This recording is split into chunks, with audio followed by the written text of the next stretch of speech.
Robert Hamill. I'm sitting in one of our Adirondack chairs here on a bright sunny day, puffy clouds, here at Birch Vineyard in Southampton, Mass. We're on Glendale Road.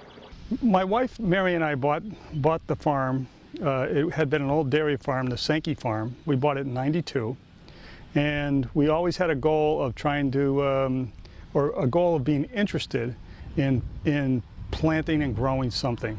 It turns out that it ended up being grapes. We planted 110 vines in 2010, and since that first planting, over the course of the next several years, have expanded to 5 acres. This property, back in the, I believe it was the 1700s, was land grant. And that land was awarded to military people after the French and Indian War. And this area was cut up into big triangular blocks of land, which if you look at the maps, they still mostly exist that way. But then jump forward to the early 1900s, the Kuhns were here. We actually have a book that one of the women who was born here created for her grandchildren. Tells a little bit of a story about the farm, the early days on the farm, growing up. One story in particular that struck me is how the 3 or 4 boys in the wintertime, the house, while it's an old farmhouse, it's not big enough for 8 or 9 kids or so to have everybody in a bedroom. So they used to run out on the porch, all bundled up and dressed warm like they were going outside for the winter, and jump in their beds and just sleep outside on the porch with no heat. Stanley Sankey, who bought it, I believe, in the 40s, he operated a dairy farm here until his death. And there were a lot of different products that were grown here. Stanley did some tobacco down below, and of course he grew a lot of hay, and he had the dairy farm, he milked cows, and that's how he made his living.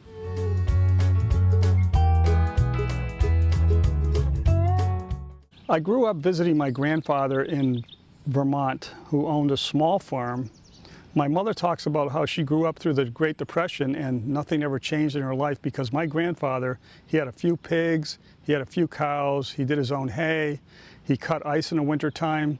He just did lots of things like an old Yankee farmer would do. And being a young kid, I have memories back to maybe 8 years old up there. Being there with my cousins, etc., we used to love being on the farm. So being interested in farming, because I had that experience as such a good experience as a young kid, is something that always interested me. And finally, like 7 years ago in 2010, we were able to start to create what we now have.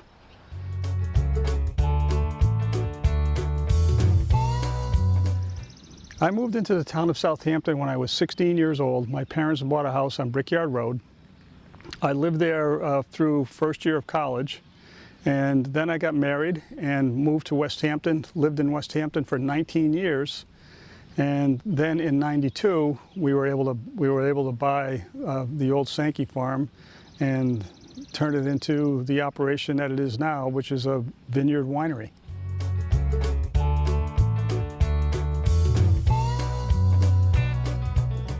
The only thing that was really happening here was it's a glorious piece of property. There's a lot of hay fields, and a couple of different farmers were doing hay on probably 30 acres. And since that time, we've made arrangements with my neighbor who now cuts hay for his horses. So he comes in here, and he's lost 5 acres since we planted the grapes, but he's still doing hay here. We have created a lot of passion here at Black Birch for what we're doing. We've got some beautiful vines growing over here. The grapes are now coming upon pea size on some of the varieties. And yeah, we get excited about what we do here. Pruning is very rewarding. It's not demanding physical work. It's standing next to a vine, it's assessing a vine, and it's making cuts that are going to improve the vine in terms of growth and production and producing grapes.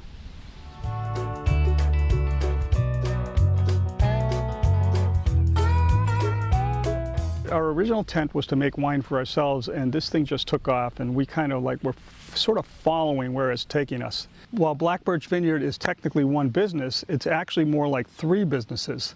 What you have here is you have a farm, we also have a winemaking operation, and then we also have sales. So I'm sitting right now on our lawn space where people can come and relax and enjoy a glass of wine. So 3 businesses: farming, winemaking, and sales. Our 5 acres here at Black Birch Vineyard of vines are still on the young side. They're just starting to come into nice production now. We've got some of our own wine in containers right now that has not been bottled. Maybe as much as like 1,500 bottles or so, which you know, considering that we do somewhere around 30,000 bottles a year, that's still not a lot. So mostly we still source grapes. We buy the whole grape fresh from local suppliers, mostly from the southeast coast of Massachusetts and the Finger Lakes region of New York. We have 1 acre over here that has 13 different varieties growing in 14 rows. So I still consider it experimental. Even though it's coming into its 6th year now, there are definitely some vines that have not done well that we planted. There are some that have done better. We're talking about expansion, and we're looking and assessing what we've done here with those individual rows before we advance any further. I think we may give it another couple of years to see what happens. Winters can be hard on grapes. Last year at 18 below zero, we definitely got hurt, especially the old world varieties, the European varieties. There was a lot of bud death. The vines did not get killed because we protected the grafts. When we do crush, typically we're doing around 10 different varieties of wine, probably 5 whites and 5 reds, and then inside of those we might make a couple of different varieties with each grape. For instance, our Epic White is made from the Vidal Blanc grape. That's made in a dry style, and our Vidal is the same exact batch of grapes, but that's made in a sweeter style. And believe it or not, they come out tasting like 2 completely different wines.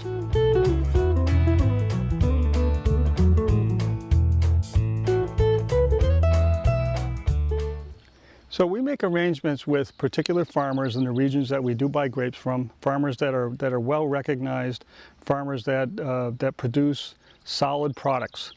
Typically, for instance, when we go to the Finger Lakes, we'll drive out with a truck the night before with our containers, and we might come back with as much as 6 tons. We'll go to the farmer. They'll either hand-pick harvest the grapes the day before or machine harvest the grapes that morning. If they're machine harvested that morning, for instance, we load them right on the truck.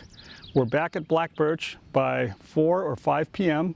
and we start the crush. So we are handling grapes that were harvested at perhaps 9 o'clock in the morning, and just a few hours later we're crushing them. And in the case of whites, we're pressing immediately. In the case of reds, they're going into containers as must and being fermented.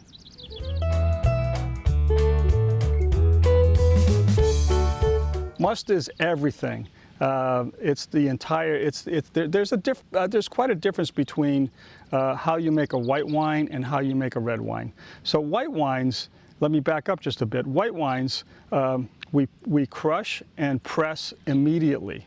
So we make juice. We make white juice. That juice immediately goes into containers. We let it sit and settle out for a few days before we ferment, and then we ferment the white. The reds, on the other hand, they're crushed, and the entire grape, the pulp, the seeds, the skins, some leaves, some stems, everything. A lot of people intentionally put stems into red wine because it adds some tannins. All of that is left in a container and fermented as a batch of crushed red grapes. That typically will ferment for anywhere from 5 to maybe 8 or 9 days.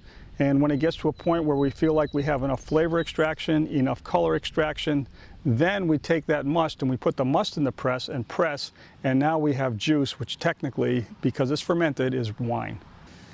Back in '92, when we bought this farm, the old farmhouse was a little run down, so being that I was a contractor, we did remodel the house. We fixed it up. We did all new wiring, new plumbing, etc., new kitchens, new bathrooms.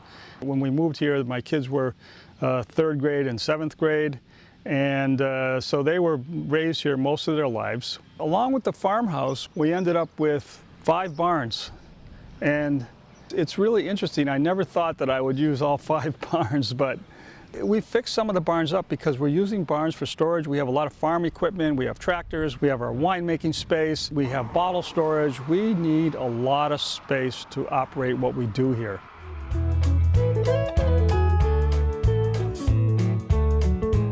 We do live music, a summer concert series. We do about 10 events roughly every other Saturday night through the summer.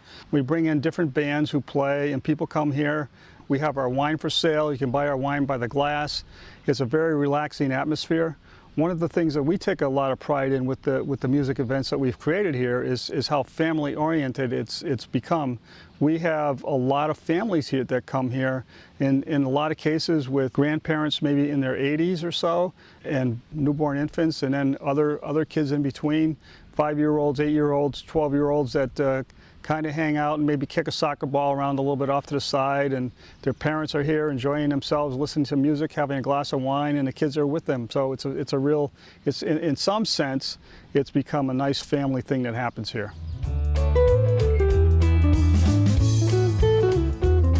I feel like farmers, at least here at Black Birch Vineyard, we always have work to do. We're never caught up until the ground freezes. And then once the ground freezes, basically everything more or less shuts down. We're growing vines, we're producing a fruit crop, and once things freeze up, things really kind of shut down here. I do start to prune in the middle of the winter, and I'll get the 5 acres pruned out before they start to grow again in April, the end of April, beginning of May. The winemaking operation is continuous year-round. There is certainly less work to do at certain times of the year. October is the month of, basically the month of the crush. We make all of our wine in 1 month for the whole year. So what we have is we have fresh grapes. We crush our fresh grapes, and what we make in October is the wine for the entire year or the entire following year if it's a red wine. Then the sales room does shut down at Christmas and reopens in April.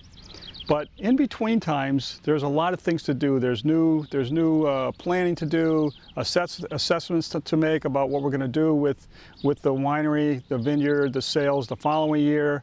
And so there's meetings, there's talk. We sort of create things. It does definitely slow down for that aspect of it, but there's always something going on.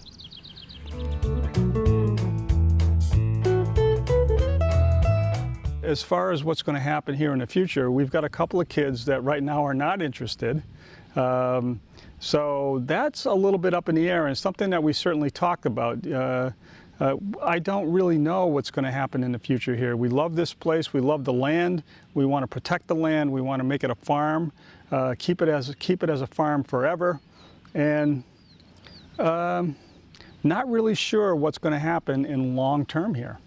This is a beautiful piece of property we have here. If you walk over to the side here and you look at the view, we've got a beautiful view of Mount Tom, Mount Holyoke, and a lot of people tell me that it's actually the best view in the entire Pioneer Valley. To keep this land protected and keep it as farmland, we also have a couple of farms on each side of us that have the same vision, the same goal. So there's a big chunk of land here, hundreds of acres between the 3 farms that if all this were protected forever, well, for the future, that would bode pretty nice for this area, and not only the town of Southampton, but the entire region.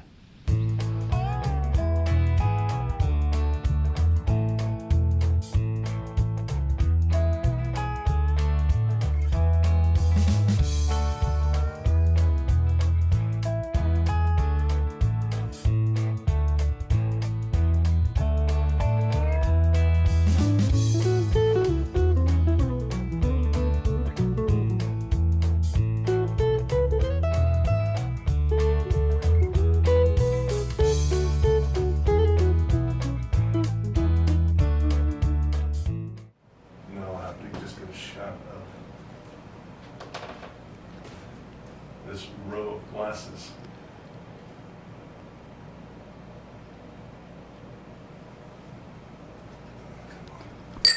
Oh!